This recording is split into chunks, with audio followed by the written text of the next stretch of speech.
I'd like to welcome you all to the 11th event in our series, What's Happening in Black British History, which we started in 2014.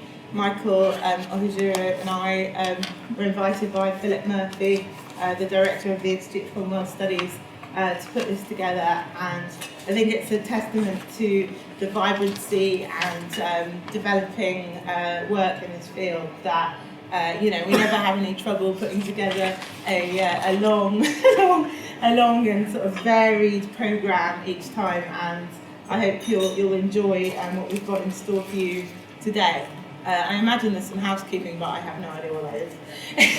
Is there? You know the way you came in. I imagine that's the way you get out if there was a fire or something. I don't know that. Is there anything, Michael? Do you want to say anything? No, are we recording? We're now? recording even as we speak. Right. Well, let's get on with it then. So this is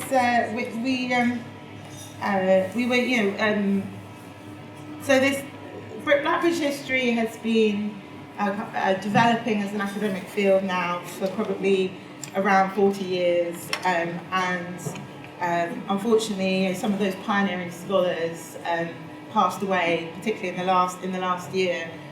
Ian Duffield and Imtiaz Habib, and we wanted to honour their memory and their legacy today by pulling together a sort of retrospective panel, and I'm really delighted that some of the other pioneering scholars from that era are able to join us here today. So I don't want to take up any more of their time, but I'll just introduce Barbara Bush, Audrey Doogie, Duncan Saffield and Marika Sherwood. And we're going to start with each of them spending about 10 minutes talking about their perspectives, their experiences, and then we're going to have a bit of a discussion between us up here, and then we'll open it up to the floor for your questions. So get thinking about what you want to ask them. So without further ado, Barbara, would you like to kick off, please? Well, I was asked to talk about my recollections of the early days of British Black history and perhaps why I was involved in it. And this is quite a difficult thing to think about because it's a long way back in time. And also to mention my memories of Ian Duffield, because certainly Ian was a pioneer, one of the pioneers of Black history through the work he did on Pan-Africanism in particular, and his work on looking at Black convicts who were sent to the penal colonies in Australia. So, in a way, if I look back to the 70s and why I was involved in Black history, why as a white working class girl from a very ethnic monoculture, why should I be interested in Black history? And the reason was my experiences in the 1970s, because I had the great fortune to go and live in Trinidad from 1972 to 1976. And that opened my eyes to things that I never thought about at all. I mean, race, sort of Caribbean culture, the richness of Caribbean culture, the importance of empire, of slavery, all these things I really didn't know very much about. I hadn't touched it on my degree that I'd done when I was 18. I'd had some contact with African students at university, but that was about it. A little bit of contact with the local West Indian community in Sheffield. So it was really in the 70s that I started to get interested in it. And I remember sitting at the bar in the SCR at the University of the West Indies in Trinidad with Bernard Cord, and I'm sure you're all familiar about Bernard Cord, who opened my eyes to a lot of things because it was a big sort of era of black power in Trinidad, so you couldn't avoid it, being accused of being a racist and, you're white, what are you doing here, what are you doing, sort of like, and so we had all these debates. So when I came back to England, I started a PhD, and that was basically to do with British imperialism in the interwar years, but I thought I can't avoid, I need to look at race in the context of the British Empire. And what I focused on was resistance to imperialism.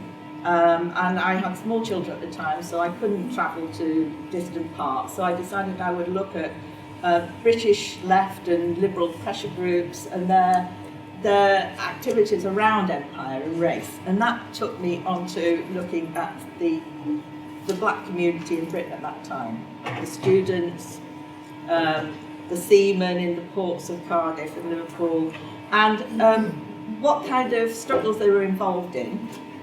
And that brings me to 1981, which is why I was invited to the first major conference on black history in 1981, because I'd been doing this work on the black community in Britain, and that's what I gave my talk on, and that was actually published in History Today, published the proceedings of that conference, and I had an article in that particular publication. But at that time I was really a novice. I was just finding my feet as a mature student. I was a mature student when I went back to do my PhD. So it was right at the beginning of my exploration of black history.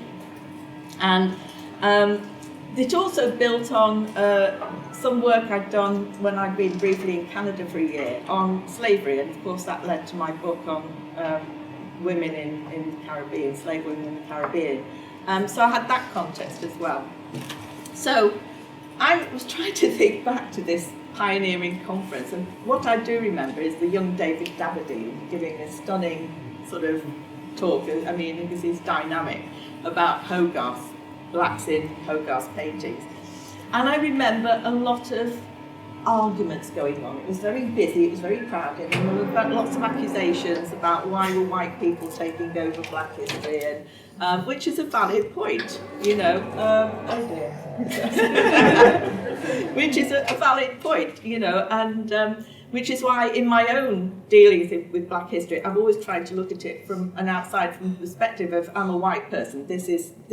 I would never dream of doing like personal family history, because I think that's very much part of, you know, if you come from a black community or an Asian community, that's your history, and that's the kind of things you get in, you know, the initiatives that have developed since 1981, where there's been lots of local history groups doing research into their history. I mean, just in Sheffield, just recently, there was an exhibition in the Winter Gardens of the memories of the Windrush generation in Sheffield, you know, which was sort of a total community initiative.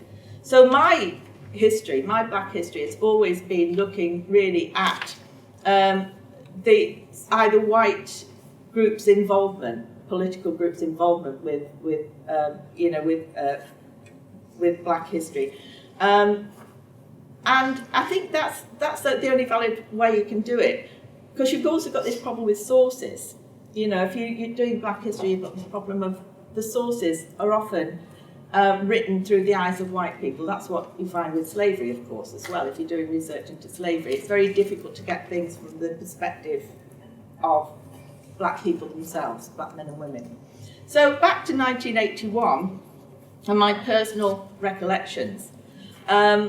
This is where I came into contact with people like Ian Duffield, because he was sort of working on Pan-Africanism. He'd done this work on Doomsday Muhammad Ali, who was a pioneering Egyptian Pan-Africanist. And after that conference, he actually invited me up to Edinburgh, so I went to give a paper on the work I was doing on white liberals and involvement with the black community. And what I remember about Ian, because I think it is important to talk about Ian, because he was really a character. I ended up going to Edinburgh on the train, met me off the train, took me straight to the pub. Because it was just when they'd opened up all-day drinking in Scotland. So I thought, fine, I've got to give this seminar, so to take it easy, have a half of bitter or something like that. Then he takes me to, anyone remember Paul Edwards, another pioneer of black history, right? And Paul Edwards had this massive room at the University of Edinburgh where he brewed his own beer. So I have to sample Paul Edwards' beer as well. This is before I get to this seminar. So, I mean, the seminar did go off okay, you know, but it made me think about the pioneering role of Edinburgh University, actually, in Black history, because, of course, Paul Edwards' speciality was Romans, and, you know, you know, sort of, and then, of course, there was Victor Kiernan. He was associated with Edinburgh as well, who was actually my supervisor, my external examiner for my PhD, who, of course, pioneered stuff on the laws of humankind about the link between race and empire. So that was all going on. But back to 1981 and the origins of Black British history, I think there were very important things that were happening in the 1970s. You've got things like the second generation becoming very disillusioned with their life in England, conflict with the police, embracing Caribbean culture in the way that their elders didn't want to do, because they wanted to get their heads down and you know, function as best as they could in a racist society. So you've got this younger generation. I've got a little pamphlet called Talking Blues, which is all about this. It was published in the 70s, and about how they felt about their life in England. So and then you've got those growing tensions, of course, that erupted in the riots in 1981. So that's another thing about the 1981 conference, is that it was at the same time as these major riots, which were to do with the economic circumstances, and they weren't strictly just race riots. If you look at Liverpool, it was white and black that were rioting, you know, because it was when Thatcherite economics were, you know, sort of affecting communities very deeply. So you've got this poverty, you've got this unemployment, but you've got the race factor as well on top of it, which of course you could say is still not being resolved. You know, so I think 1981 was a crucial point where it opened up debate about who should be doing Black history, what Black history is. I mean, that's another thing. What is Black history? It's so diverse. I mean, for a time, Marika was instrumental in establishing the Black and Asian Studies Association, which was really pioneering as well. And, you know, that was, I think, in the early 90s, wasn't it, Marika? Yeah. And what became apparent, I think, is that you couldn't really lump Black and Asian history together, because there was such diversity within the experiences of even of the Black and Asian communities. There's common experiences of racism and exclusion, but also Asians had their own stereotypical racist views, often of people from Africa and the Caribbean, cultivated through the imperial context, through, you know, I suppose, to use a cliche, divide and rule. So I think basically what the 1981 conference did is it opened up scope for a lot more important research and more people to follow, and also for more Black people themselves to become energised and involved in reconstructing their own history and their own community history. So you get things like the Brixton Black Archives, you know, you get more recently, of course, sort of the Black History Month and all these initiatives that have developed since. So I think I'm going to conclude there, because I think I think I've talked for 10 minutes, and that's what I was asked to do. So I think that's about it. And any questions can come afterwards. So okay, thank you so much, Barbara. That's great.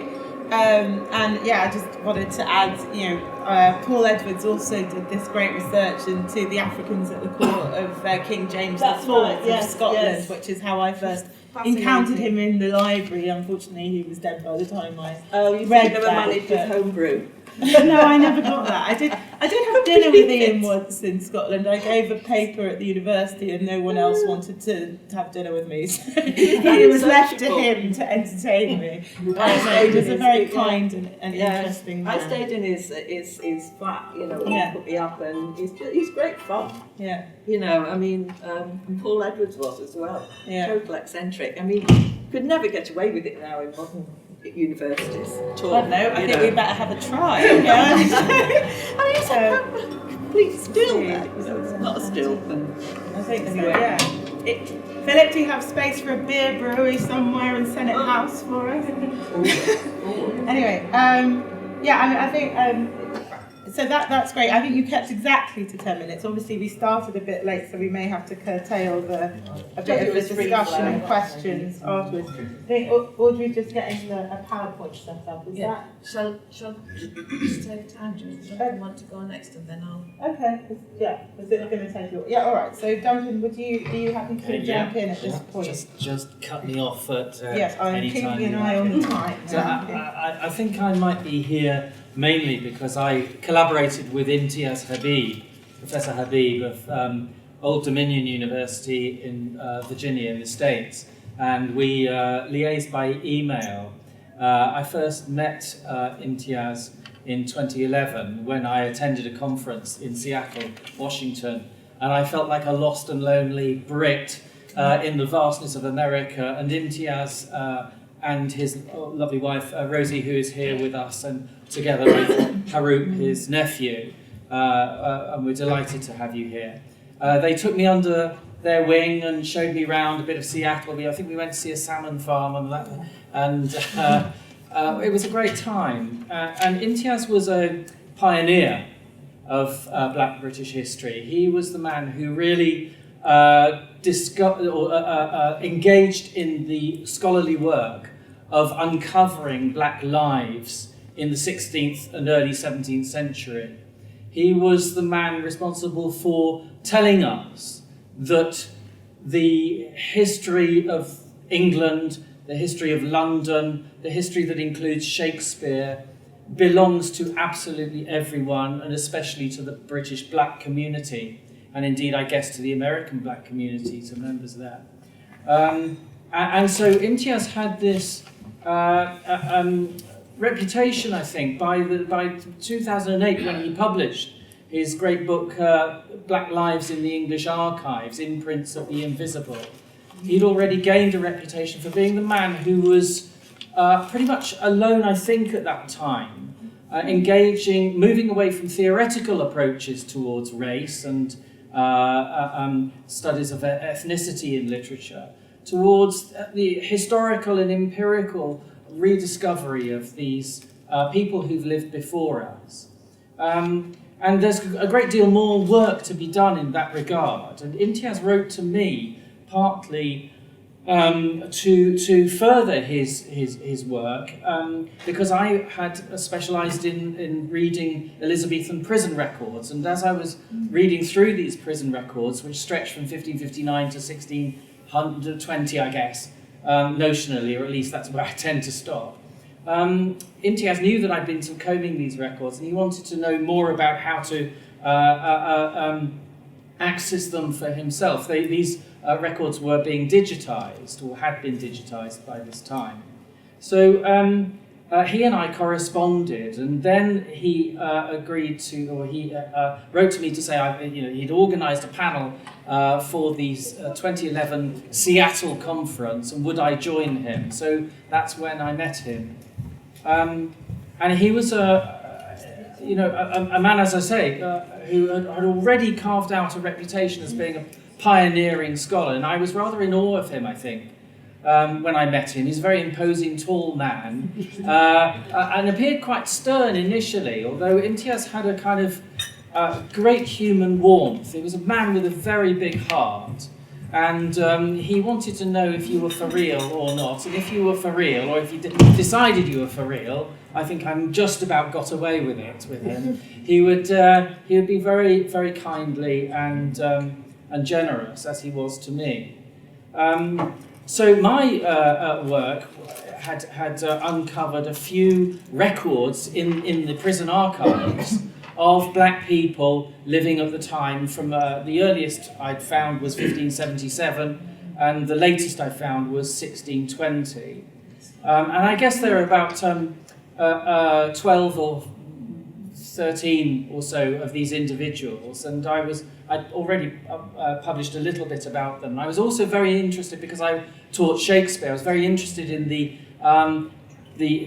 enduring mystery of the Dark Lady of Shakespeare's sonnets, a topic on which, if proper scholarly Shakespeareans say, don't go there, don't do it, because it's one of those areas of sort of speculation. Nevertheless, I was very interested in finding out exactly what historical evidence lay behind some of the candidates for Shakespeare's famous Dark Mistress of the Sonnets. And in 1933, the year that Hitler became Chancellor of Germany, a British Shakespeare scholar, G.B. Harrison, floated the idea that Shakespeare's Dark Lady of the Sonnets might have been a black prostitute. Now, this was an extraordinarily radical claim to make at that time, and even when other people engaged with it in the 70s, it was so shocking that it was immediately dismissed and scorned. Nevertheless, there is some historical evidence for building a case. And this historical evidence lies in the prison records about which I spoke, and historians like Ian Archer and Paul Griffiths were working on these records before I got to them. So they were talking about real people brought into prison and prosecuted. There's some evidence in those archives that would lend some weight to the idea that Shakespeare may have been interested, romantically involved, with a black woman, and a woman with a very dubious reputation. In Shakespeare's sonnets, he admires her, he praises her, and he loves her, and yet also he disparages her. She's the woman who will fire or infect his friend, his good angel. She's the bad angel who will burn or fire, venereally infect his friend. That's the last line of Sonnet 144. He also calls this woman the bay where all men ride. The eyes are anchored, his eyes are anchored on her as she is anchored in the bay where all men ride, which is a rather dubious sort of thing to say about a woman, isn't it?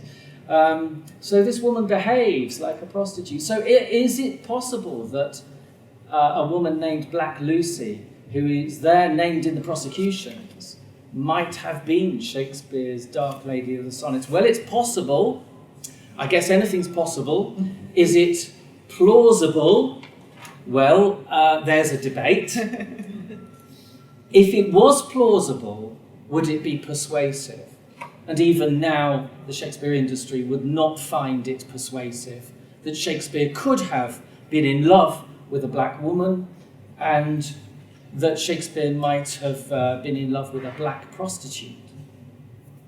I think Miranda is the only, she's written about Anne Cobby, the only prostitute that we know of at the time who was black. Most of the black people in the prison records were servants. I have to say that if you want to know about all this stuff that I'm talking about, you really should read Imtiaz Habib's Black Lives in the English Archives, because it's all there.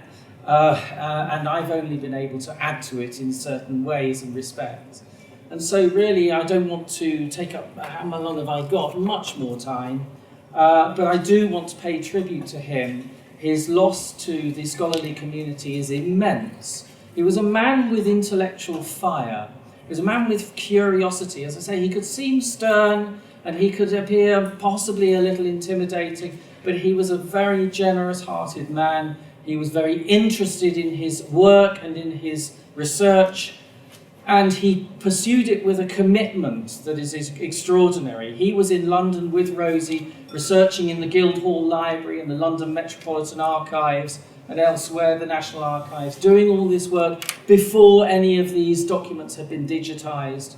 And he also was interviewed for the Michael Wood BBC In Search of Shakespeare documentary, which I think was actually where I first encountered Imtiaz. I first saw him on film. They're talking about what he'd found in the parish registers, these marriages between white men and black women, or vice versa. And he had found it. Nobody else had found these relationships. The relationship you find in Othello between Desdemona and the great black general Othello. That relationship is there writ all over London's parish registers at the time. So if you're interested in pursuing this kind of work, don't take no for an answer. Engage with it and follow up on Imtiaz's work, because he leaves a legacy that really needs to be explored further. Brilliant, thank you so much, it's great. I did spend some time grappling with the Dark Lady question myself, and I did feel I kind of pushed back against, I think there was this kind of preconception amongst some of the historiography that if there were a black woman in Shakespearean London, well, she must have been a prostitute because there's nothing else that anyone could have done, but actually, and there was this whole mythology of that is a myth. That is a myth, of black prostitutes, whereas, as we said, Anne Cobby was the only kind of concrete, definite example. Yeah. And Duncan has gone through all the way through these Bridewell records, prison records, where black women were, not black women, but where there's a lot of prostitutes that show up in those records, but hardly any, if any one, and there are Africans in those records, but they're not prostitutes. In fact, fascinatingly, some of them are African men visiting white prostitutes. Yes, indeed. Which, amongst other things, proves that they had some disposable income. Had some money to pay. So, anyway, we won't go into that in much depth, but I could have let that slide to talk about that. But Duncan and I had a lot of conversations about this when I was writing my chapter in my book about that. Anyway, so moving swiftly on, have you got your PowerPoint good to go now? There is Can I stand over there? Would that be okay? Yeah. So that I can see what I'm doing. Sure. Right, let's get this paper involved. Is it okay? Can you hear me over here? There's a microphone. Is it switched on? No. Well, maybe I'll stand there. Okay. Well, just try and find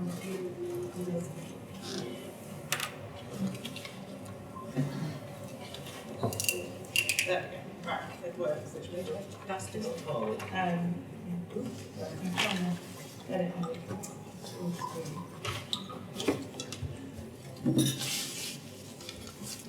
There we go. Go forward and that's to go back. Yes. Yeah. Right, let's try and speak up. Can you all hear me? Can you see me? Can you hear me? You don't have to see me, but you can hear me. I'm delighted to have been asked to take part in this panel, but I feel I'm something of an imposter.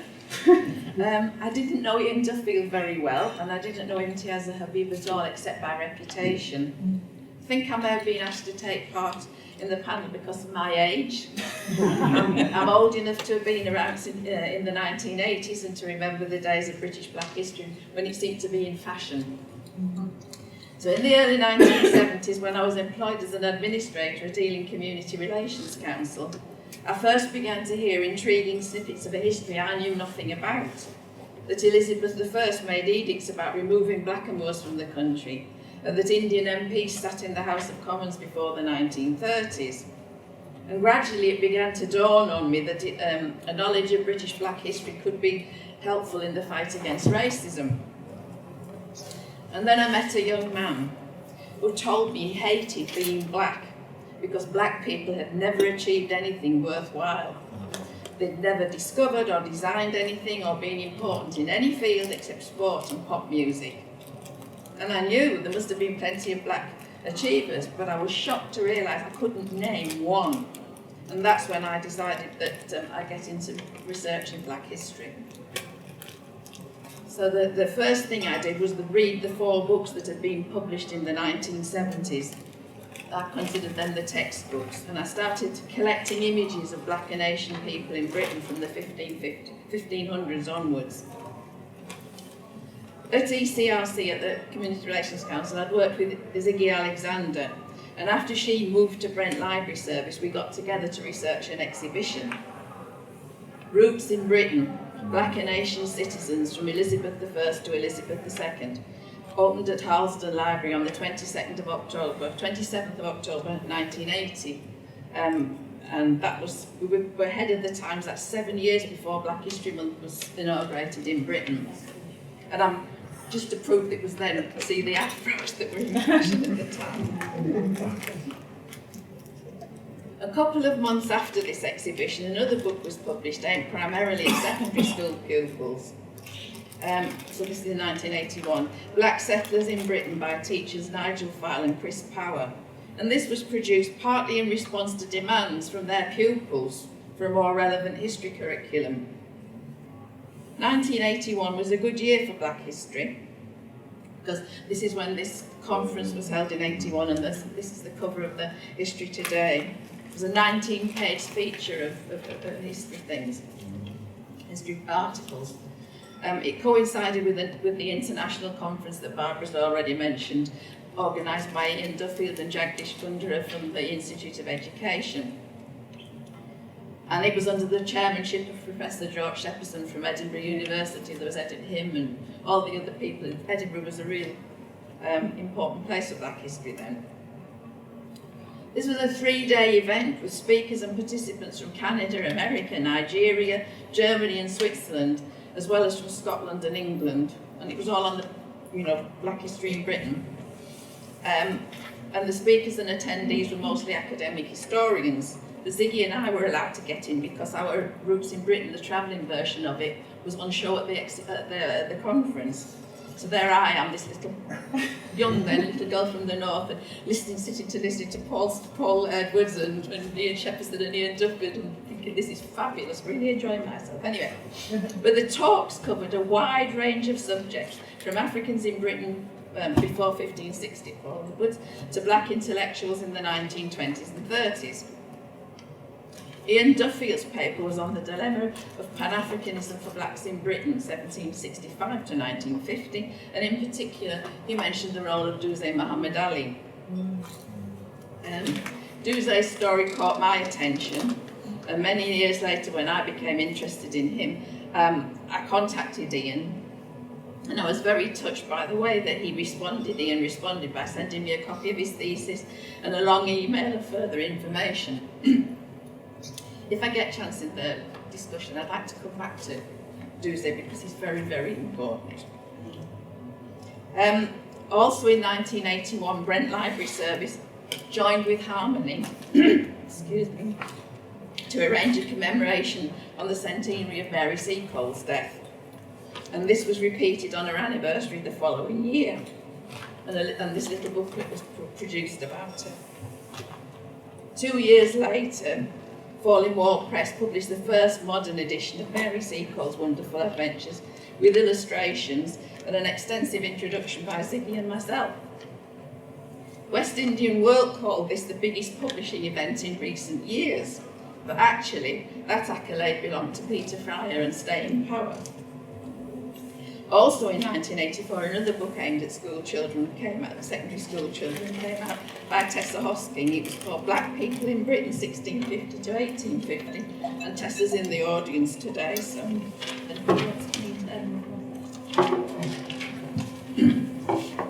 oh, thank you. In 1984, a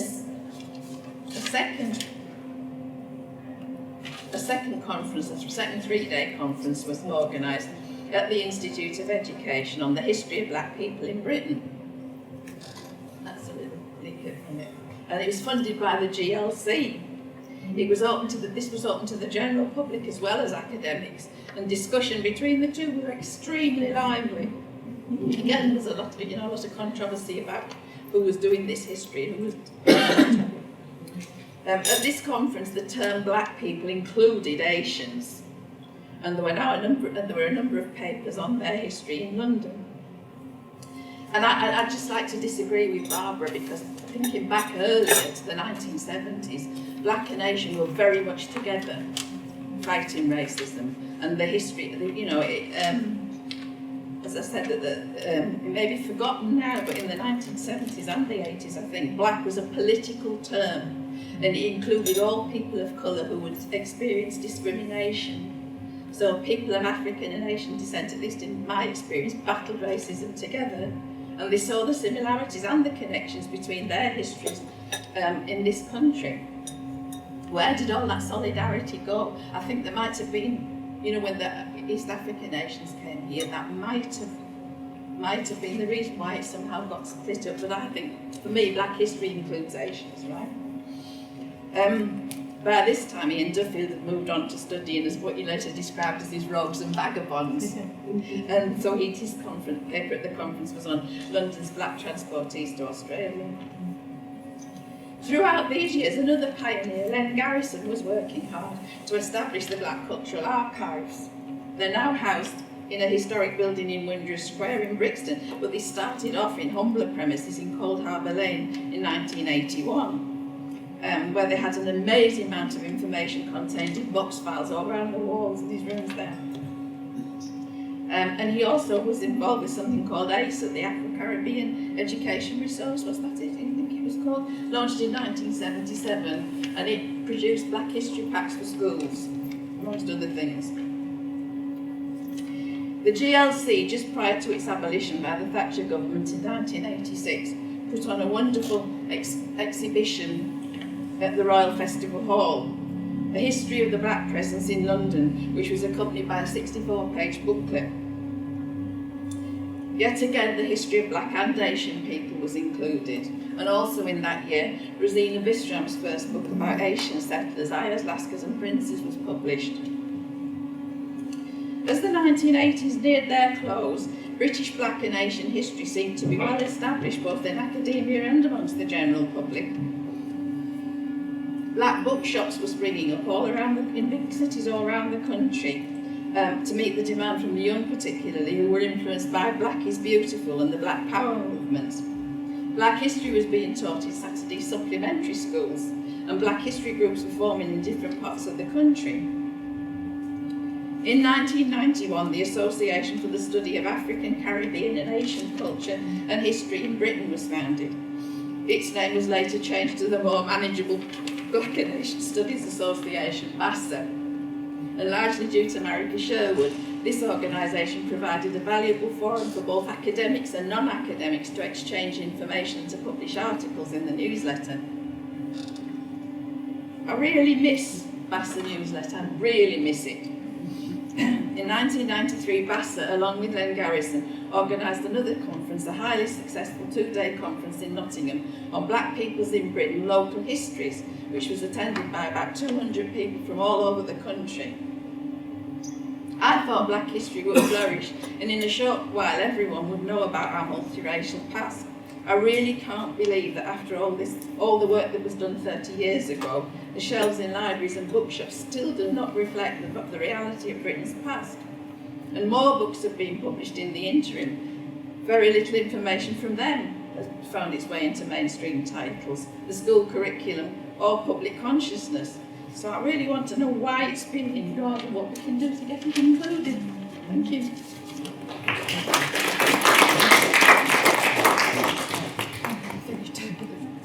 That's it. I'd rather keep gazing at the BASA newsletter. But anyway, thank you so much. Audrey obviously was being incredibly modest, and she totally deserves to be on the panel. You probably noticed a few of the books she showed you actually had her name on them, but and she was, actually when I was doing the selection of the panel, I went through that History Today issue from 1981 and looked through the authors and invited them. But right, so moving swiftly on. We've got more things left. Marika, would you like to give us your words of wisdom? I don't know about words of wisdom. I think most of my words are words of contention rather than wisdom. Excellent. I should tell you the name Marika is Hungarian. I come from a Jewish Hungarian family. What was left of us, and I keep saying this in public because I think it's so important, is because of the Christians who shared their names with us and helped us forge documents. And they risked their lives by doing this, and this has not been recognized around the world, because hundreds of us survived in Budapest because of their help. And I'm trying to get the Holocaust Museum in Budapest to have a bigger recognition of this. Anyway, I came here, it's a long story of how I came here, and it's also a very long story about how I became involved in this history. Among the many places I've lived in have been New Guinea, where I had my first experience of colonialism, but even that word didn't exist. And I also lived in New York for 5 years and taught in Harlem, which was kind of quite an experience, as you can imagine. There weren't exactly many people working for the Harlem school district or teaching in the local prison or even running courses at the City University in Harlem. So that was quite an experience. But in England, I was very upset about the lack of information and the lack of research. And so I talked with different people I'd met, and that's how we set up what became the Black and Asian Studies Association. We wanted to encourage research, local research, because we thought universities were pretty hopeless. I mean, if they'd been interested, they've had history departments forever. Peter Fryer wasn't an academic. Neither am I, by the way. I don't have a PhD. I write lots of books, but not PhDs. So that's why we set up BASSET, to try to foster local research, which I think we did partly by publishing the newsletter that Audrey put up there. We published that as cheaply as possible, and I think ended up getting many, many, many local libraries to subscribe. There's only printed stuff in the early 90s. But that's what we wanted, for all local libraries to make that available. You know, we got in touch with black organizations, but it was the local libraries that we thought was interesting.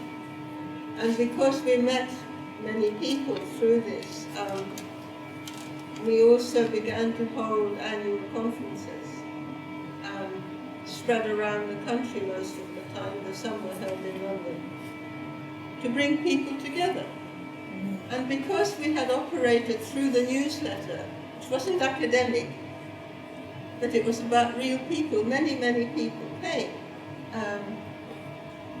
I think the most important conference we had was probably the one commemorating the 1945 Pan-African Conference, which of course we held in Manchester.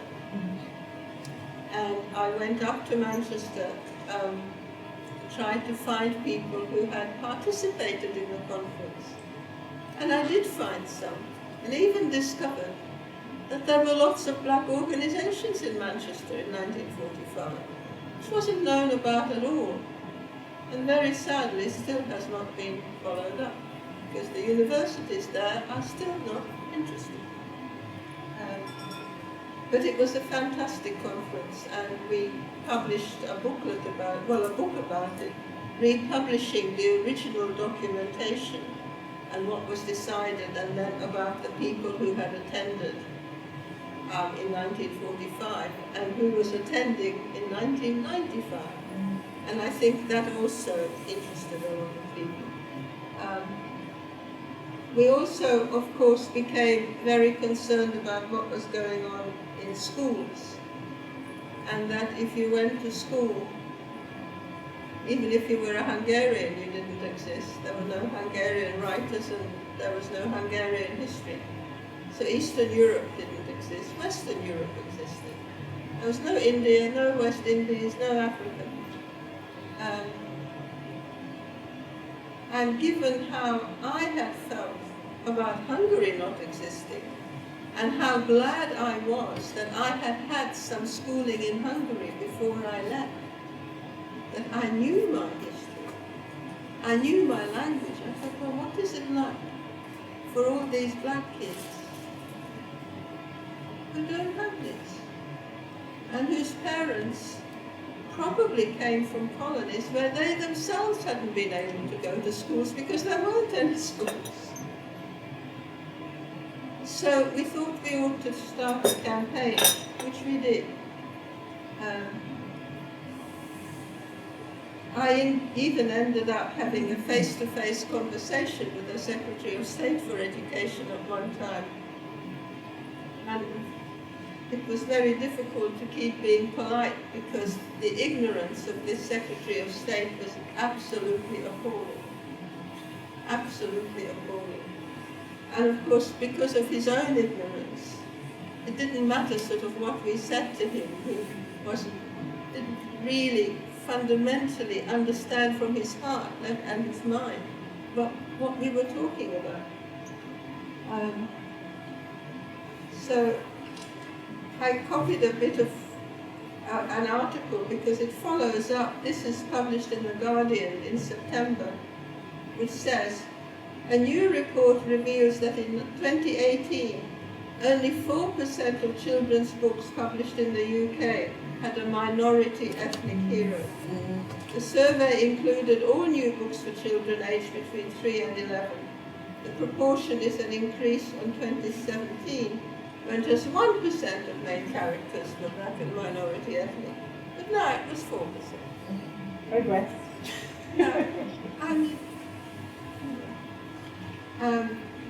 I don't know where the school curriculum has got to these days. I know they were putting slavery in there. I don't know if it's still in there. And I wasn't very happy with some of the publications on it. But I worked with Hakeem and Martin and Dan Linden on a national curriculum on immigration. And I think what we produced was almost everything we wanted was accepted, except my wanting to include emigration. And in my discussion with the publisher up there, you know, top curriculum, top publisher for curriculum, I said, why are you interested in emigration? And I said, well, you know, we're looking at England and the people who came here and their contributions. But are we looking at all and what British emigrants did? I mean, after all, would there be a Canada without British emigrants? Would there be an America, a New Zealand, an Australia? What about Kenya and South Africa? Oh, no, we can't deal with emigration. Well, why not? Well, it's not really important. And I said, well, it is important because it's part of British history, and it's important from the perspective of what happened in Australia. But it's also important because we have to question why so many people were leaving this country. Never mind the transported convicts. But why so many people were leaving this country? What was happening here? Oh, we can't possibly discuss that. Which to me is kind of interesting. So we can't really look at the conditions of the workers, the women, the children, and the men. And of course that would involve looking at an issue I raised in my book on the slave trade, that Parliament is very good passing acts of Parliament, but it very often doesn't implement them. So the act making it illegal to trade in slaves was wonderful. You know, everybody was clapping, all those people who campaigned for it. Except it didn't stop. The British didn't stop. And what is interesting to me is that when my book came out, which I took to a terribly respectable publisher, right, because I'm contradicting the accepted wisdom. And the book came out, and there's been no follow-up. And perhaps I can indicate to you why that might be. Just to mention two companies that continued their involvement. One was Barclays, and the other was Lloyd's. Now, are we going to have senior academics take up the issue of these companies, continuing to be involved in an illegal trade in slaves, or that they were even involved in? So, I think universities have to begin looking at what they are researching and what they are not researching. And I think there ought to be funding for new research at the universities and for community groups. And perhaps those family history groups which are willing to follow up the records you can find in the parish records which recorded all births, deaths and marriages until the 1840s, something like that. And there are hundreds of names. A volunteer researched the records for me held in Canterbury Cathedral. There are hundreds of names, from 1500 and something onward. When I went to the Canterbury Family History Society to say, fantastic, you're the experts on, no interest whatsoever. So I have an article published in the Family History Society journal saying, isn't this exciting? No response whatsoever. So I think that needs to be looked at. It needs to be looked at. There's something else that needs to be looked at, or that we need to do, raise our voices about. Hakim and I sent a list of black political activists under the Freedom of Information Act to the National Archives. First about 15 years ago. Nothing happens. We resend, nothing happens. We resend, nothing happens. Nothing's released. So a couple of months ago, because I thought, I'm 82 years old by the way, so I haven't got many years left of being able to do things. I thought, well, I've got to have just one more go at getting these papers released. So I asked Lord Boateng if he could take it up in the House of Lords. I've known Paul way before he became Lord. We've known each other about 50 years, I think.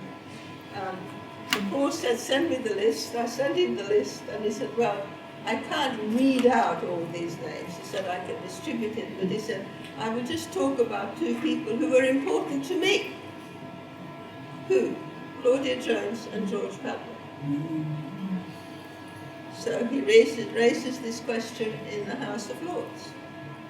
A couple of days later, there's a response from the government. There are no records on Claudia Jones.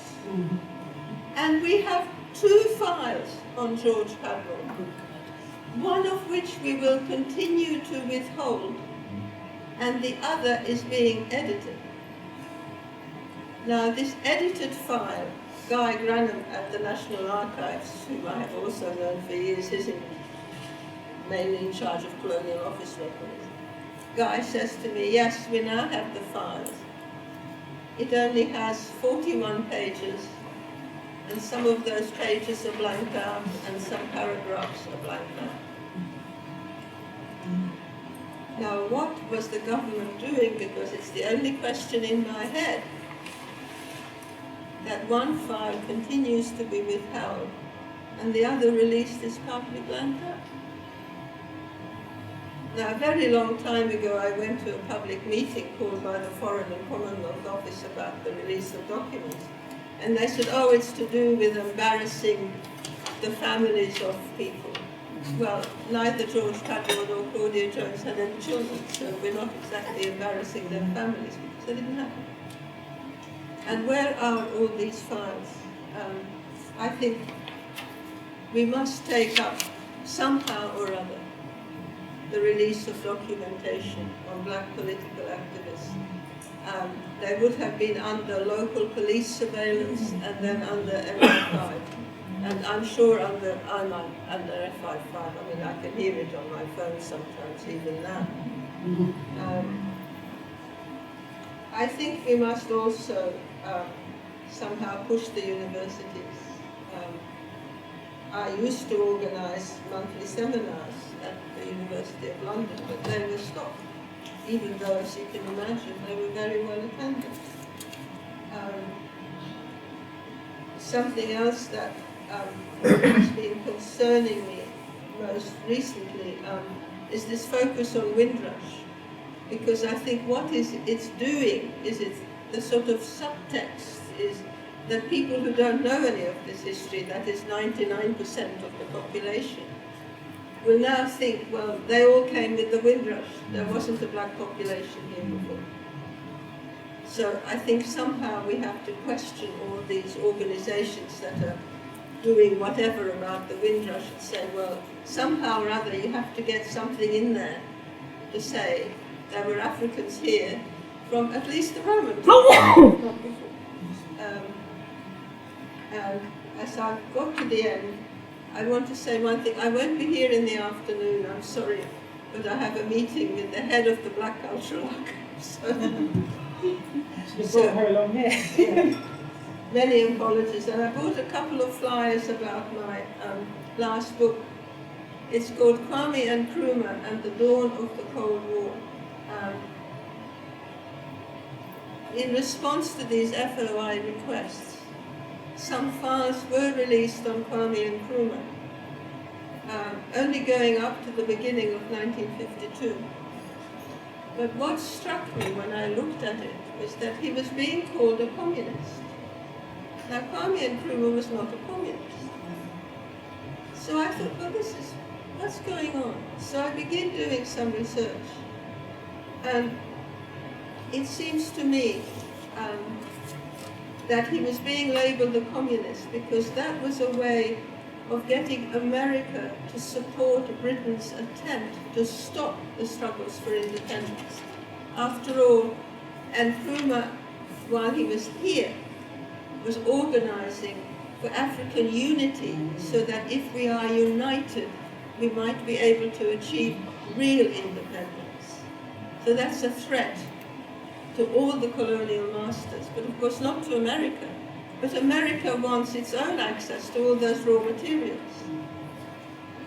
So it will also be perhaps interested in stopping the independence struggle, but not if we call it that, because after all America had to struggle for its own independence. But if we call it communist, we can join together. And MI5 and the CIA move into Ghana in 1948. Great. Thank you so much, Marika.